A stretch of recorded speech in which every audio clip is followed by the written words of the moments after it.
마태복음 24장 36절부터 51절 말씀. 그러나 그날과 그때는 아무도 모르나니 하늘의 천사들도 아들도 모르고 오직 아버지만 아시느니라. 노아의 때와 같이 인자의 임함도 그러하리라. 홍수전에 노아가 방주에 들어가던 날까지 사람들이 먹고 마시고 장가들고 시집가고 있으면서 홍수가 나서 그들을 다 멸하기까지 깨닫지 못하였으니 인자의 임함도 이와 같으리라. 그때에 두 사람이 밭에 있음에 한 사람은 데려가고 한 사람은 버려둠을 당할 것이요, 두 여자가 맷돌질을 하고 있음에 한 사람은 데려가고 한 사람은 버려둠을 당할 것이니라. 그러므로 깨어 있으라. 어느 날에 너희 주가 임할는지 너희가 알지 못함이니라. 너희도 아는 바니 만일 집주인이 도둑이 어느 시각에 올 줄을 알았더라면 깨어 있어 그 집을 뚫지 못하게 하였으리라. 이러므로 너희도 준비하고 있으라. 생각하지 않은 때에 인자가 오리라. 충성되고 지혜 있는 종이 되어 주인에게 그 집 사람들을 맡아 때를 따라 양식을 나눠줄 자가 누구냐. 주인이 올 때에 그 종이 이렇게 하는 것을 보면 그 종이 복이 있으리로다. 내가 진실로 너희에게 이르노니 주인이 그의 모든 소유를 그에게 맡기리라. 만일 그 악한 종이 마음에 생각하기를 주인이 드디어 오리라 하여 동료들을 때리며 술 친구들과 더불어 먹고 마시게 되면 생각하지 않은 날 알지 못하는 시각에 그 종의 주인이 이르러 엄히 때리고 외식하는 자가 받는 벌에 처하리니 거기서 슬피 울며 이를 갈리라. 아멘. 자, 우리는 지금 계속 마태복음에 나오는 예수님의 5대 강화 설교 중에 마지막 5번째 설교인 종말론 강화를 살펴보고 있습니다. 이 종말론 강화, 마태복음 24장, 25장에 나오는 이 종말론 강화는 제자들이 이제 예수님께서 성전이 망할 것이다 라고 하니까 제자들이 예수님께 두 가지 질문을 하였습니다. 첫째는 예루살렘이 그러면 언제 멸망을 합니까? 라고 질문을 하고, 두 번째 질문은 세상 끝날은, 그러면 지구의 종말, 세상 끝날은 언제 오는 겁니까? 이 두 질문에 대해서 예수님께서 답을 하시면서 주시는 말씀이 24장과 25장 말씀입니다. 자, 지난주에 이 질문에 대해서 15절부터 35절까지 말씀에서는 예루살렘의 멸망에 대해서 길게 말씀해 주셨습니다. 그리고 오늘 36절부터 마지막 절까지는 이제 마지막 지구 종말, 바로 그날과 그때에 대한 말씀을 주십니다. 지난주에 예루살렘 멸망에 대해서 예수님 말씀하시면서, 자, 예루살렘과 성전은 반드시 분명히 멸망할 것이다. 하지만 성전이 망했다고 해서 예수님이 망하거나 하나님 나라가 망하는 것은 아니다. 오히려 예루살렘과 성전이 망할 때에 예수님의 깃발은 더 높이 올라갈 것이며 예수님을 통한 하나님 나라는 더 왕성하리라 라고 예수님께서 말씀하셨습니다. 그래서 실제로 역사 속에서 AD 70년에 예루살렘과 성전이 망하는데, 그때 예수와 교회도 다 망해버린 것이 아니라 교회는 성전이 무너지고 예루살렘이 망했음에도 불구하고 교회와 하나님 나라는 계속 전파되고 흥왕하여서 오늘에까지 이런 줄 믿습니다. 결국 예수님의 말씀대로 되었던 것이지요. 그래서 종말이 깊어질수록 세상이 자랑하는 것들, 그것이 성전이든 예루살렘이든 세상이 자랑하고 세상이 크고 높다고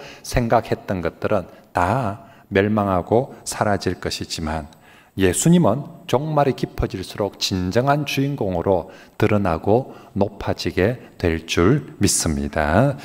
이제 오늘 말씀은 예루살렘 종말을 지나서 이제는 오늘 마지막 그날과 그때에 대한 정말 지구 종말에 대한 그런 말씀입니다. 오늘 본문에서 예수님께서는 이 마지막 그날과 그때에 대해서 크게 세 가지로 말씀을 해 주십니다. 첫째는 그날과 그때는, 날짜는 아무도 모른다. 오직 하나님만 아신다. 두 번째는 그날과 그때는 갑자기 임하기 때문에 우리 성도들은 늘 깨어 있으라 라고 말씀하시고, 세 번째는 깨어서 뭘 하는가, 주님 오실 때까지 우리에게 종말에 맡겨진 사명에 더 충성하라 라고 이 세 가지를 말씀을 해 주십니다. 그리고 다음 주부터 살피게 될 25장에 이제 넘어가면서 이 오늘 주신 이 말씀을, 이 두 가지 깨어 있으라 그리고 충성하라는 말씀을 더 강조하기 위해서 25장에 가서는 두 가지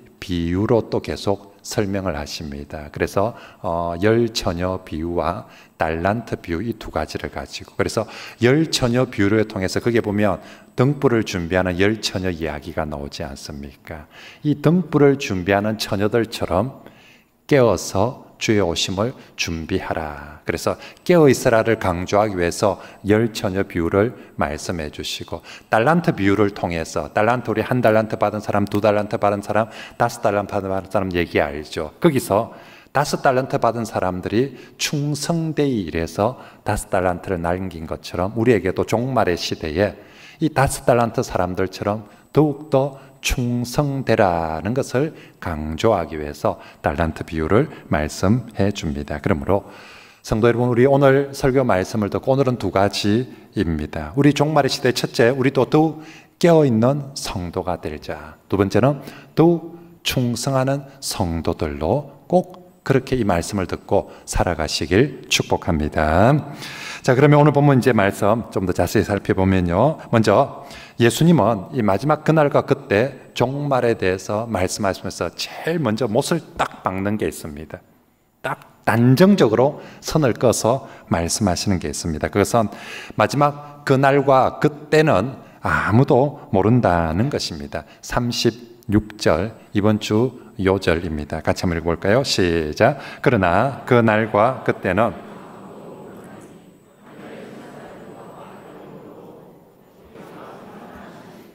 아멘. 36절은 앞에 그러나도 동그라미를 치놓아야 됩니다. 지금까지 얘기했던 거와는 다른 그러나, 지금까지는 예루살렘 멸망에 대해서 얘기했지만 그러나 지금부터는 그날과 그때에 대해서 말씀하고 있습니다. 그런데 그 전에 35절까지 예루살렘 멸망에 대해서는 비교적 자세하게 어떤 징조가 나타날 것이고 어떤 조짐이 어떤 일들, 그러면 또 그런 게 나타나면 너희들은 산으로 도망하고 어떻게 하라라고 예루살렘 종말에 대해서는 비교적 자세하게 말씀을 해주셨는데, 마지막 그날과 그때에 대해서는 아주 단호하게 언제 오는지 모른다. 마지막 그날이 언제일지 아무도 모른다. 천사도 모르고 나도 모르고 예수님 자신도 모르고 오직 누구만 아신다? 하나님 아버지만 아신다라고 예수님이 이 부분에 대해서는 더 이상 말하지 않는다. 몇 월 며칠인지 언젠지 그 부분은 더 이상 할 말이 없다. 그거는 오직 하나님만 아신다. 내 영역이 아니다라고 예수님께서 말씀하십니다. 그리고 이걸 한 번만 하는 것이 아니라 24장, 25장에 계속해서 이 말씀을 하십니다. 25장 13절에 가서도 그런즉 깨어있으라 너희는 그 날과 그 때를 알지 못하느니라 라고 또 한 번 더 강조합니다. 물론 사람들은요, 예나 지금이나 날짜를 알고 싶어 합니다. 날짜를. 우리가 뭐 종말의 날짜뿐만 아니라 개인적으로도 하나님이 우리에게 주시는 여러 약속이 있습니다. 내가 너를 복의 근원으로 살겠다. 네 자손을 하늘의 별과 같이 또 너에게 땅을 주겠다. 기업을 주겠다. 많은 약속을 주는데 우리가 사람들은 늘 궁금한 게 언제요? 언제 주는데요? 언제 주는데? 언제 합격합니까? 언제 취직됩니까? 언제 집을 삽니까? 나는 언제 대박이 납니까? 하나님의 약속은 언제나 네가 복이 될 것이다. 내가 너를 축복하노라. 언제요? 언제요? 사람들은 자꾸만 언제를 늘 궁금해 합니다. 그런데 신기하게 성경에 보면 하나님의 많은 약속들인데 딱 한 가지는 안 해줍니다. 언제는 안 가르쳐 줍니다. 나머지는 다 무엇을 어떻게 어떤 식으로 왜 다 하나님이 말씀해 주시는데, 하나님께서 마지막까지 미스테리로 남겨두는 것은 언제는 말 안 해줍니다. 예수님의 재림의 날도 언제인지 말해주지 않고요, 초림도 언제 오시는지는 말씀해 주시지 않았어요. 그래서 그 언제에 대해서는 성도들에게 믿음으로 기다리라고만 말씀을 하시고요, 종말에 대해서도 예수님이 언제, 그날과 그때는 말씀해 주지 않습니다. 그런데 사람들은 예나 지금이나 그걸 알고 싶어요. 그리고 자기가 그걸 알아낸 사람이 특별한 사람으로 여겨지고 그렇게 해지기를 좋아합니다. 그래서 많은 사람들이 종말의 날짜를 이렇게 저렇게 계산을 해서 알아내려고 합니다. 예전에 우리 다미 선교회 그죠? 얼마 전에 TV에 꼬꼬무에서도 쟤들 한번 나오던데, 아무튼 다미성교회라는 이단이 있었죠. 1992년 10월 28일 날 휴거가 일어날 것이다. 마지막 그날이 올 것이다. 대한민국 전체를 발칵 뒤집어져 가지고 난리가 난 적이 있죠. 진짜 10월 28일 날 방송국들, 기자들 카메라 다 총출동해 가지고 진짜 휴거가 일어나는지 보려고 했는데 꽝이었습니다. 92년 12월 28일만 그런 게 아니라 우리 2000년 될 때도 한 번 또 난리 쳤죠. 그죠? 밀레니엄 되면 2000년이 되면 뭐가 일어나고 그래서 2000년 1월 1일 날 진짜 뭔가 일어날 줄 알고 또 그렇게 하기도 했습니다. 하지만 성도 여러분, 오늘 예수님 분명하게 말씀하십니다. 재림의 날, 그리고 마지막 그날은, 그때는 모른다, 알 수 없다. 예수님 자신도 모른다라고 못 박은 것을 인간들이 알겠다, 나는 알 수 있다, 나는 안다, 그러면 그거 이단입니다. 사기꾼입니다. 그러면 그거 정말 엉터리입니다. 단정적으로 그건 엉터리입니다. 이단입니다. 예수님도 모른다고 했는데, 그죠? 예전부터 많은 이단들이 왜 예수님도 모른다는 이 날짜를 자기들은 안다라고 주장을 하면서, 그러면 도대체 성경에 무슨 근거를 가지고 너희는 안다라고 얘기를 하느냐 물어보면, 이단들이 제일 많이 쓰는 근거가 데살로니가전서 5장 4절 말씀입니다. 거기 보면, 형제들아 너희는 어둠에 있지 아니하니 그날이 성도들 너희들에게는 도둑같이 너에게 임하지 못한다. 도둑같이 임하지 못하기 때문에 성도들한테는 알려준다는 것입니다.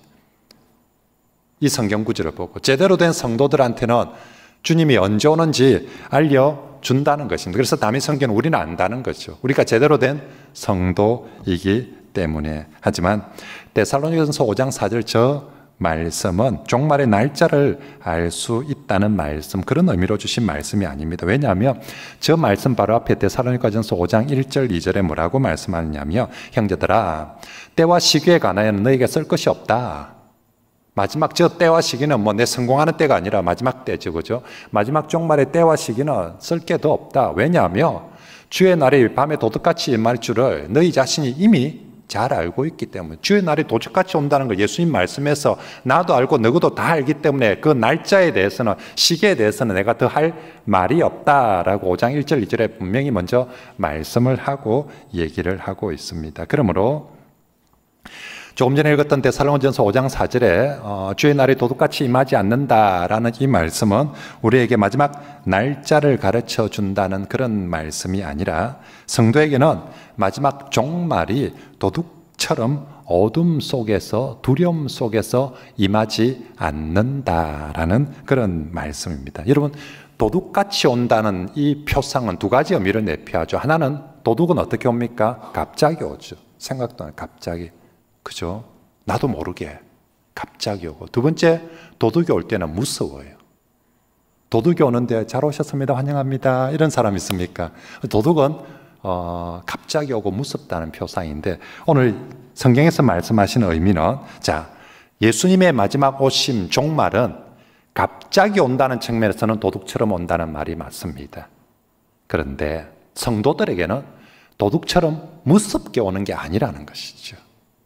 그럴 때는 오늘 데살로니가전서 5장 4절에 도둑같이 너에게 임하지 않는다는 말은 바로 그 말이죠. 성도들에게는 도둑처럼 주님이 갑자기 오시는데 그게 우리에게 정말 무섭고 두렵게 그렇게 오는 것이 아니라는 것입니다. 그러면 성도에게는 무섭고 두렵게 오는 것이 아니면 성도에게는 어떻게 옵니까? 성경에서 제일 많이 보여주는 그림이 신랑이 신부를 찾아오시는 모습입니다.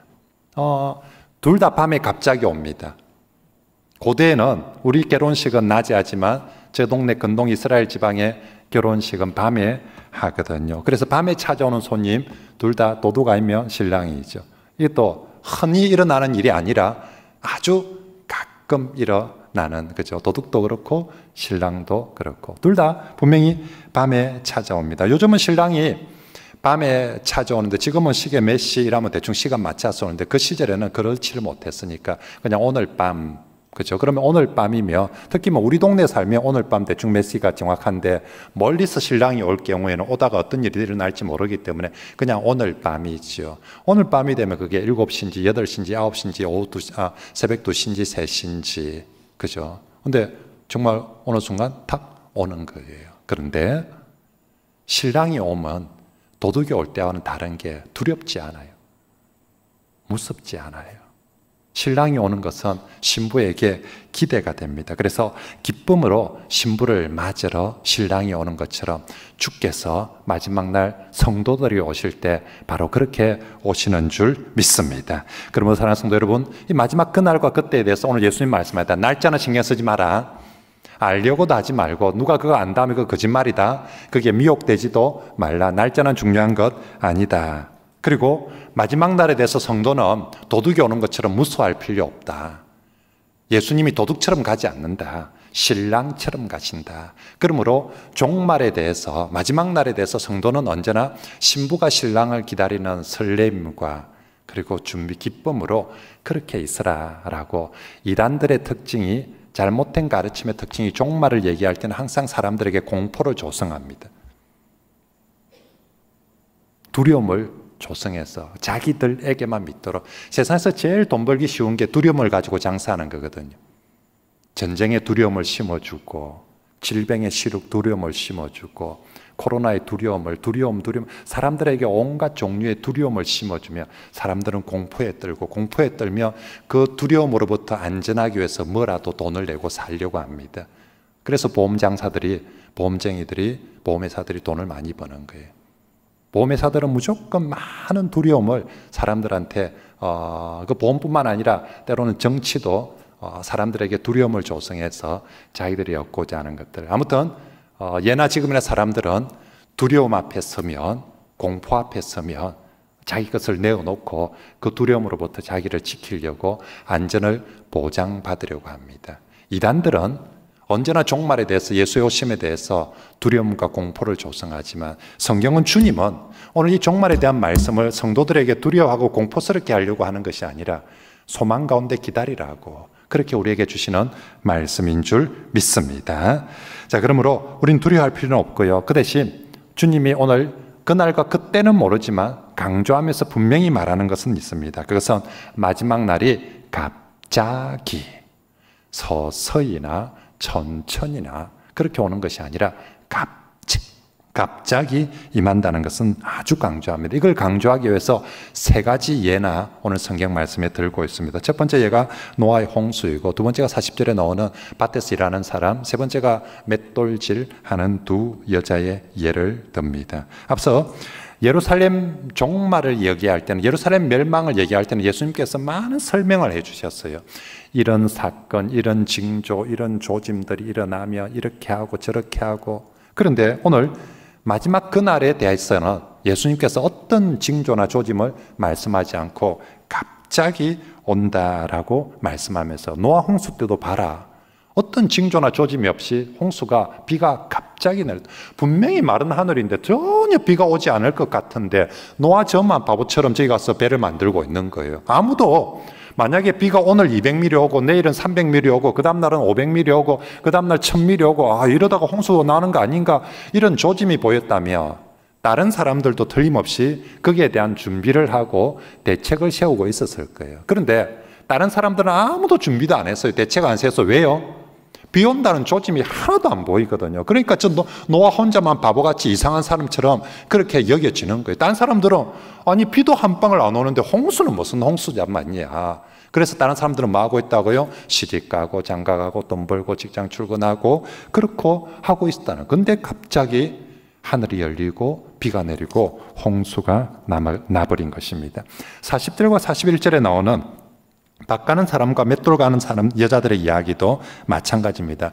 밭을 갈고 있다, 맷돌을 간다, 지극히 일상생활을 하고 있는 상징적인 표현들이 있지요. 그죠? 홍수가 나는데 밭 갈고 있는 사람이 있겠습니까? 홍수가 나는데 맷돌질하고 있는 사람이 있겠습니까? 만약에 전쟁이 터진다, 뭔가 지구 종말에 뭔가 그런 일이 일어난다, 그럼 사람들이 집에 가서 돈 챙길라 하지. 그죠? 뭐 땅 문서 챙기고 이런 거 귀중품 챙기려고 하지, 앉아서 태연하게 맷돌질을 하고 있겠습니까? 맷돌질을 하고 있다, 밭을 갈고 있다, 전혀 그런 징조가 없다는 겁니다. 지금 피난 가는 사람도 아무도 없고, 주식 빼는 사람도 아무도 없고, 그죠? 뭐 이삿짐 싸는 사람도 아무도 없고, 그러니까 그냥 나도 어느 때와 똑같이 오늘 출근해서 밭을 갈고 맷돌질을 하고 그렇게 하고, 그런데 똑같이 출근해서 갔는데 그날은 예수님이 오셔서 한 사람은 데려감을 당하고 한 사람은 버려둠을 당하고, 맷돌질 할 때도 마찬가지입니다. 그래서 50절에 생각지 않은 날, 알지 못하는 시각에, 정말 생각도 못한 날에 주님이 오셨고 종말이 온 거예요.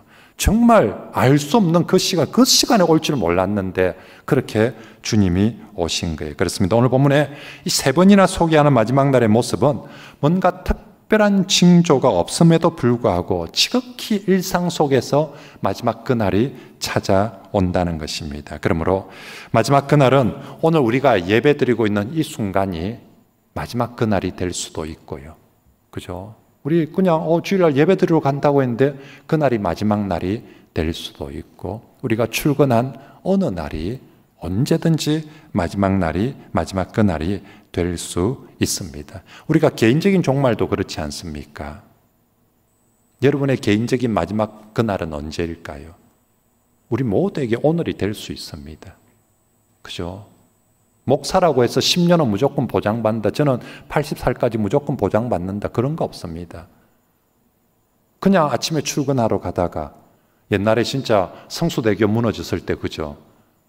그냥 아침에 출근하러 가다가 하루 아침에 다리 무너지고 내게 종말이 올 수 있게, 개인적으로 우리가 언제든지 그날이 종말이 될 수 있듯이 우주적으로도, 인류 전체적으로도 주님이 우리의 일상 가운데 언제든지 그날 오실 수 있는 것입니다. 자, 그러면 그렇게 갑자기 우리가 아무 준비를 할 틈새도 없이, 뭔가 우리가 대책을 세울 틈새도 없이 그렇게 갑자기 찾아온다면 우린 도대체 어떻게 해야 이 종말을 가장 잘 준비하는, 뭔가 시리즈가 단계가 딱 있다든지 조짐이 있으면 우리가 그에 따라서 딱 이렇게 준비를 할 텐데, 그런 거 없이 그냥 갑자기 그렇게 온다면 그 와중에 우리는 어떻게 준비하는 것이 가장 지혜롭게 믿음으로 준비하는 것인가? 42절에 주님이 말씀합니다. 같이 읽습니다. 시작. 그러므로 깨어 있으라. 어느 날에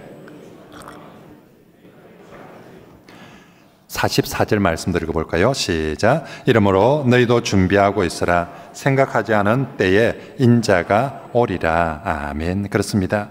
주님께서 종말에 대한 가르침에서 그 날과 그 날짜는 아무도 모른다, 그거 알려고 신경쓰지만 그 대신 갑자기 온다, 그러면서 제일 많이 가르치시는 말씀은 깨어 있으라는 것입니다. 깨어 있으라, 깨어 있으라, 깨어 있으라. 갑자기 올 것이니까 언제든지 깨어 있으라, 깨어 있으라. 훗날 사도들도 종말에 대해서 설교할 때는 서신서에 보면 한결같이 강조하는 것은 깨어 있으라, 깨어 있으라입니다. 물론 여기서 깨어 있는다는 것은 잠자지 말라는 말씀이 아니죠. 영적으로 깨어 있으라는 말씀입니다. 이것을 훗날 베드로 사도도 똑같이 이제 지금 마태복음 24장에서 예수님의 설교를 베드로가 제일 앞자리에서 듣지 않았겠습니까? 제자가. 이 베드로 제자가 훗날 목사가 되어서 설교를 합니다. 종말에 대한 설교라는 게 베드로전서 4장에 나옵니다. 4장 7절에 보면 만물의 마지막이 가까이 왔으니, 자 이제 종말이 임박했으니 그러므로 너희는 지금부터 정신 차리고 근신하고 기도하라 라고 종말에 대한 말씀을 하면서 이렇게 설교를 하고 있습니다. 예수님께서 종말이 갑자기 임할 것이니까 깨어 있으라 라고 했는데 어떻게 하는 것이 제일 잘 깨어 있는가? 베드로가 설교하고 있어요. 정신 차리고 기도하는 게 제일 잘 깨어 있는, 잠을 안 자는 게 깨어 있는 것이 아니라 종말이 오며 정신을 차리고 기도하는 게 그게 깨어 있는 겁니다 라고 그렇게 지금 말씀하고 있습니다. 물론 설교 시간에 깨어 있는 것도 깨어 있는 거고요. 그죠? 목사가 이렇게 깨어 있으라 설교를 하는데 설교 시간에 졸고 있으면 그건 문제가 있습니다. 그죠? 설교 시간에도 깨어 있고, 종말에 진짜 깨어 있는 것은 깨어서 기도하는 게 진짜 깨어 있는 것이다.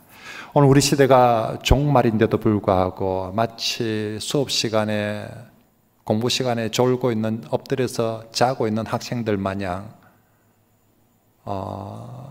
이게 분명히 지금 수업 시간인데 엎드려져서 자고 있는 학생들을 보면 보는 선생님이나 주변에서 보는 부모나 누가 봐도 아이고 참 잘하네 이럴 사람이 있겠습니까? 저 지금 공부할 시간에 엎어져 자고 있다.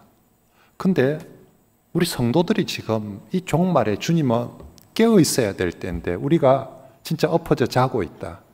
정말 영적으로 무감각해지고 무뎌져서 정말로 잠자고 있는 것처럼 그렇게 하고 있는 사람들이 많습니다. 그래서 심지어는 영적 불감증에 걸려가지고 정말 영적인 감각이 전혀 없는 그런 모습들이 많습니다. 이게 아플 때는 아파할 줄 알고 또 좋을 때는 기뻐할 줄도 알고 뭔가 영적 반응이 있어야 되는데 당뇨병이 심해지면 나중에 살이 썩어가도 뭐 이게 아파도 아픈 줄도 모르고 그러면 우리가 얼마나 저게 저 사람 참 심각하다 하는데 영적으로 이게 불감증이 걸려가지고 정말로 이 종말의 때에 아픈 줄도 모르고 안타까워할 줄도 모르고 깨어있을 줄도 모르고 그렇게 하는 것은 참 문제입니다. 사랑하는 성도 여러분, 지금은 자다가 깰 때입니다.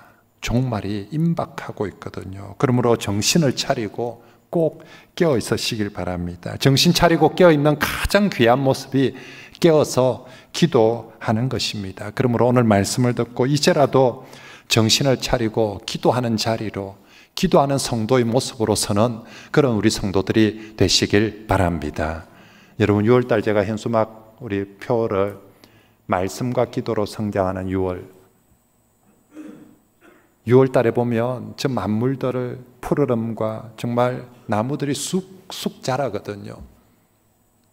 우리 성도들도 신앙이 자라야 되지 않겠습니까? 돈을 많이 벌면 신앙이 자라는 것이 아니라 말씀을 통하여서 기도를 통하여서 우리 신앙이 자라고 깨어있게 되는 것입니다. 요즘 새벽 기도하기 너무너무 좋은 계절입니다.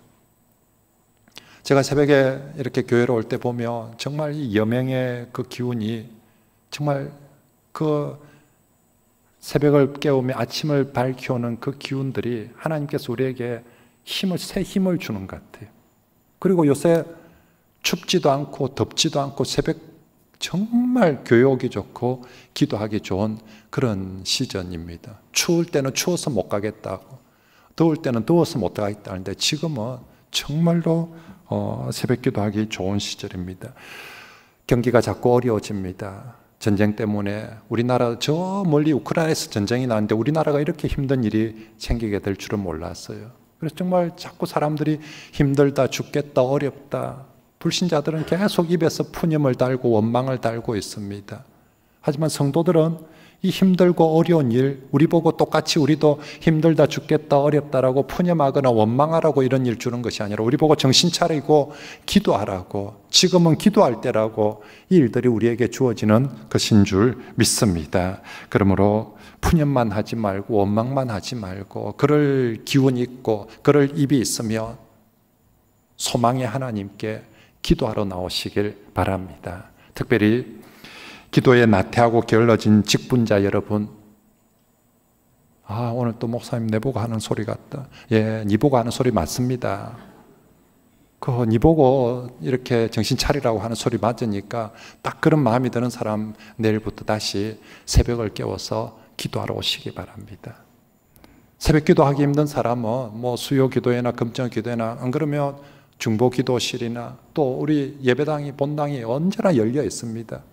그죠? 우리나라의 파란 당, 빨간 당보다 훨씬 더 좋은 것이 예배당 아닙니까? 그죠? 파란 당, 빨간 당에는 아무리 가봤자 사실 거긴 소망이 없어요. 예배당에 오십시오. 예배당에 와서 기도하면 아무리 어려운 사람, 아무리 힘들 사람도 살아나게 될 줄 믿습니다. 그죠? 아무리 내게 상황이 어렵다 할지라도 예배당에 와서 기도하면 그러면 누구든지 살 수 있습니다. 종말에 기도하는 것이 깨어있는 것이고 기도하는 것이 마지막 그날을 준비하는 가장 좋은 길인 줄 믿습니다. 꼭 내일부터 기도하는 사람 되시길 바랍니다.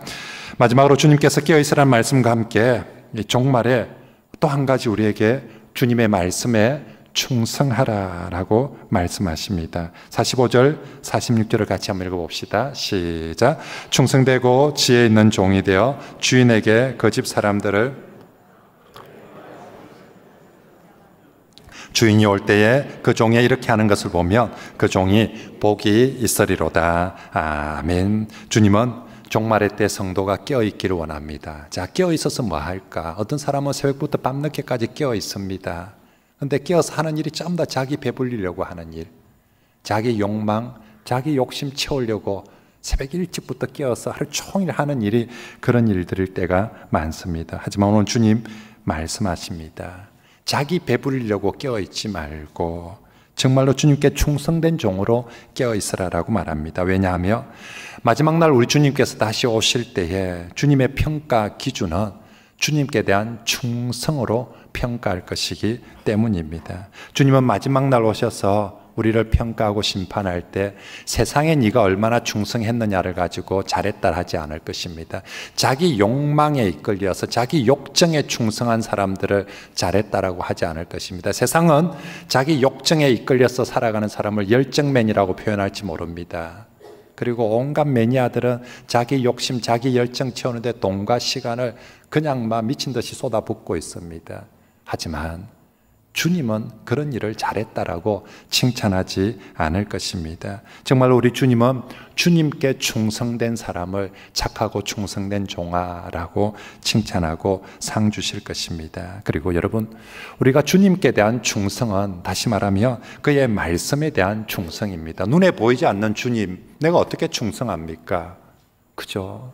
눈에 보이지 않는 주님, 눈에 보이지 않는 주님에 대한 충성은 눈에 보이는 말씀으로, 그죠? 눈에 보이고 귀에 들려주시는 주님의 말씀에 충성하는 것입니다. 우리가 다른 것을 아무리 잘해도 주님의 말씀을 팽개치거나 가까이 하지 않는다면, 게을른다면 그 사람은 주님께 충성하는 사람이라고 할 수 없을 것입니다. 종말의 시대에 주님께 충성은 그의 말씀에 충성하는 것이고요. 주님 종말에 주신, 우리에게 주신 가장 귀한 말씀, 우리가 제일 충성해야 될 가장 귀한 말씀은 하나님 사랑, 이웃 사랑입니다. 예수님께서 새 계명을 너희에게 주노니 라고 하신 말씀도 우리에게 사랑하라는 말씀이고요. 옛 계명을 종합 정리해가지고 율법과 선지자의 강령은 하나님 사랑, 이웃 사랑이다라고, 그죠? 하나님, 예수님께서 옛 계명 쫙 써머리 해가지고 제일 중요한 거 하나님 사랑, 이웃 사랑이다. 새 계명도 사랑이다. 그러면 뭐, 그죠?